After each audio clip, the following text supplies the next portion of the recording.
Assalamualaikum warahmatullahi wabarakatuh. Pemirsa di seluruh Indonesia, bertemu kembali dengan saya Irma Suryani, DPR RI, fraksi Partai Nasdem Komisi 9. Pemirsa, hari ini saya agak-agak lucu juga sih ya, mendengar banyak orang yang merasa didatangi aparat, kemudian diancam, kemudian ada yang bilang juga kemudian diikuti oleh intel dan lain sebagainya ketika misalnya seseorang itu membela atau menjadi pendukung salah satu calon presiden. Padahal dulu 2019 saya merasa saya salah satu orang yang paling berani ya bicara terkait dengan Pilpres. Tapi saya nggak pernah tuh merasa diancam, nggak pernah juga merasa diikuti, apalagi merasa diintimidasi dan lain sebagainya. Padahal dulu saya paling keras ketika bicara di Pilpres ya.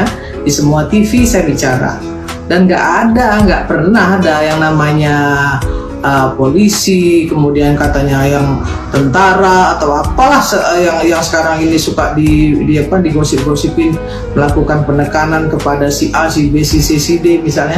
Saya kira menurut saya itu berlebihan, karena saya nggak pernah merasa diperlakukan seperti itu dulu waktu 2019. Saya bicara lebih keras, saya bicara lebih tegas, lebih kencang, tapi saya rasa nggak ada tuh yang begitu-begitu di Indonesia. Dan saya merasa kalau kita mau melakukan black campaign dengan menyatakan seolah-olah kita bicara A kemudian didatangi oleh aparat dan lain sebagainya, cukuplah gitu ya. Kita jangan membelah masyarakat, jangan menghadap-hadapkan masyarakat dengan pemerintah. Pilihan boleh beda, tapi persatuan dan kesatuan bangsa itu harus dijaga. Nggak juga ya, kalau kemudian misalnya si A yang menang, kemudian kita bisa menjadi kaya raya, atau si B yang menang, kemudian kita akan menjadi melarat. Nggak begitu.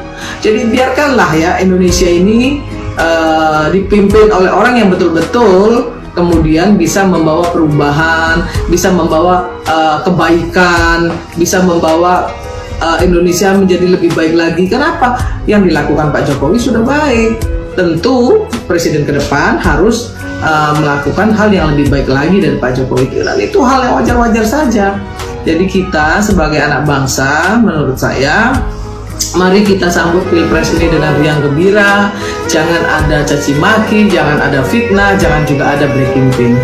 Indonesia harus kita jaga tetap di bawah Undang-Undang Dasar 1945, di bawah NKRI, Pancasila dan Bhinneka Tunggal Ika.